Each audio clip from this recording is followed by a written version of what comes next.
think I've had nearly 4 episodes. This is probably going to be a fifth episode or sixth episode or something of where I share these letters from you.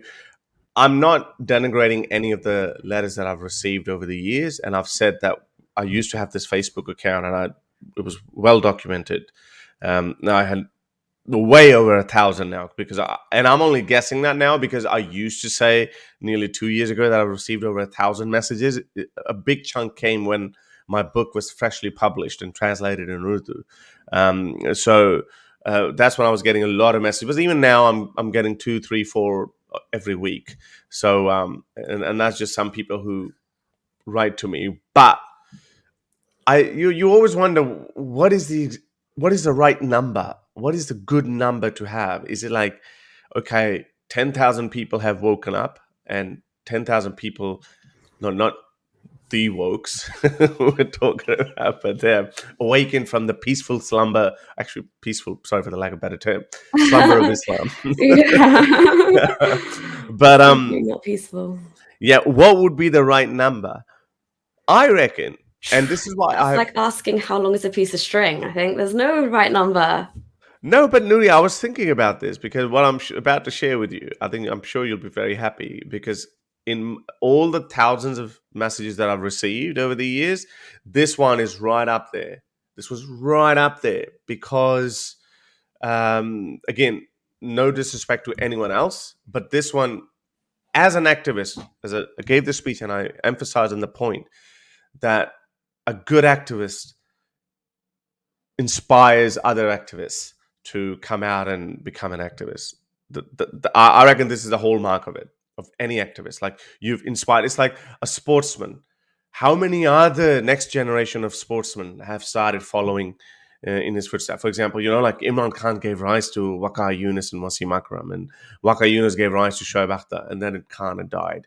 And Shane Warne, the talk about it, that is he a great leg spinner of all time? But hang on, we didn't see any other leggy of his caliber again. Like he didn't inspire as many people, but don't get me wrong, he's great. But the test is always how many other people you can inspire. So this guy, without further ado, let me share this email from with you, and this is right up there. So he goes, "G'day, I was a preacher of Islam for a decade and a famous YouTuber with more than 80,000 subscribers. I should also mention that I am the main inspirator and guide of blah, blah, blah, blah, blah channel." I know I didn't want to disclose that because that would have kind of given up who he was. I tried to prepare a reply to your book, worked on that for a couple of months, and finally realized that there's no logical reply to the questions and points raised by you. Finally, I thought why I am forced. Here's a key point. Why am I forcing myself to prove that Islam is a one true religion? I then started thinking about Islam from outside the box of Islam. Finally, ended up leaving this cult. Thank you, Haris brother, for giving me life, which Muhammad had snatched away from me and millions of others. Millions. Will be glad to talk to Haris Sultan in a private conversation on a phone call, hiding my identity for safety reasons. So Horace, that's amazing. I wanted to know. So this guy, again, he's had 80,000 subscribers. Now I don't know. He didn't include his YouTube account or whatever. Who he was? I'm like, is that someone just trying to get my attention or something?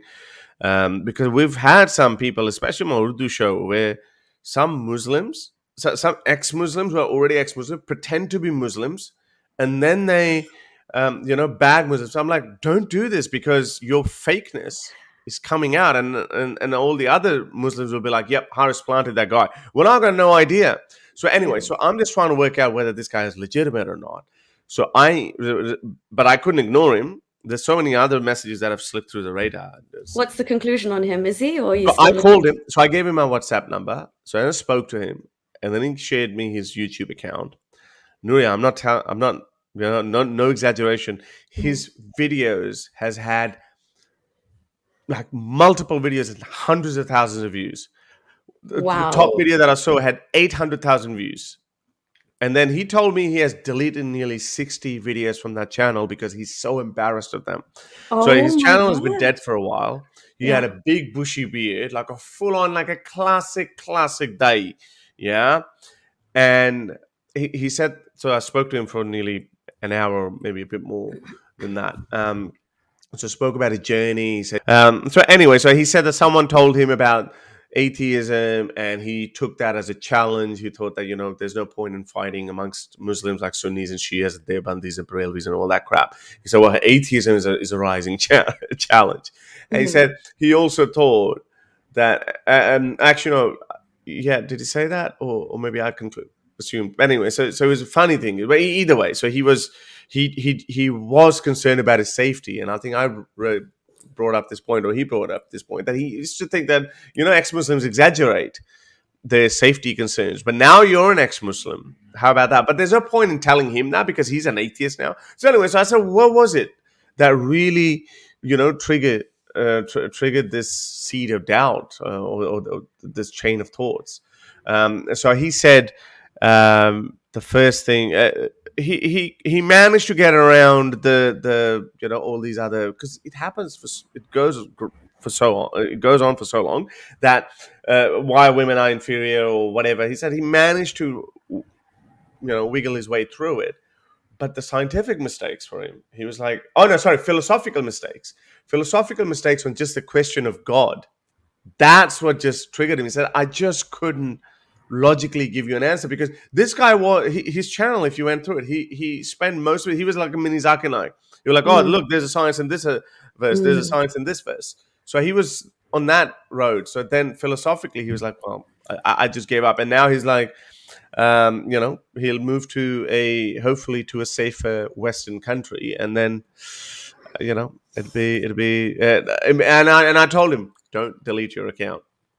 All those thousands of subscribers, that's going to be a great win. That's going to be like, Yeah. hey, look at this fresh face, Fresh trim. Who David, yeah. dis? Yeah. Yeah, and then yeah, so that's quite satisfying, because he was also kind of an inspirator, because he inspired this dude who just who also now makes videos against atheism all the time. So like it'd be quite a blow to him. Hey man, your master himself has left Islam. What are you doing now? But yeah, Yeah, massive, massive blow to him. But also, I really like that email. It was like proper deep when he the fact that he called it a cult. Imagine making videos defending Islam and bigging it up, and then actually being like, "This is a cult," and where he said, "Thank you for something like thank you for waking me up," or something. Because of what Muhammad did to me and millions of others, something like that. But that was a really, really deep line, because yeah, he's truly felt it now. He's actually felt the damage, and the dirt and the darkness within this ideology, and he makes no mistake of sharing that with you. I think that's a massive, massive, like, kudos to you, and kudos for him for, when you got to that point where he thought, that's it, like, I cannot. It's like putting a round peg in a square hole. I can't anymore. And he got to that point, and he's like, he was intellectually honest with himself, and he didn't fall into that trap of cognitive dissonance that he'd been in, the peaceful slumber that you were talking about, so gone. But yeah, it was a yeah. very deep email. It's quite common for people to be a little bit more reactive and angry initially. I think I wrote that in my book as well. That I actually, I don't know why now I think about it, and I laugh. But even when I was writing the book, even at that point, I didn't harbor such feelings. But I did remember when I spent so much time looking for that story of that old woman who used to throw rubbish on Muhammad. You know how that story has been ingrained in us, and when I Yeah. realized, I was like, "What?" I was angry. I was angry that you lied to a whole generation of people. Still, there are people who bring up this story. They're like, "Yeah, Prophet Muhammad was so nice. It's like there is no reference to that story, so you do get angry. And I think he probably went through that state. But I think this guy's been an atheist for a little while. But then he was saying that I think I deserve to know.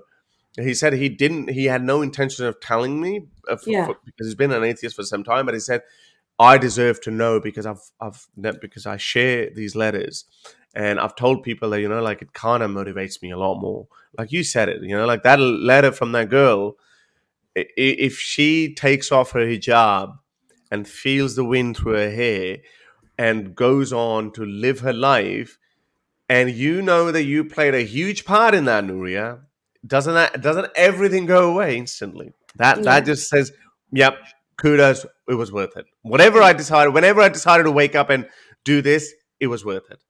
Yeah, for sure. To help me produce more videos like these, support me on Patreon or PayPal.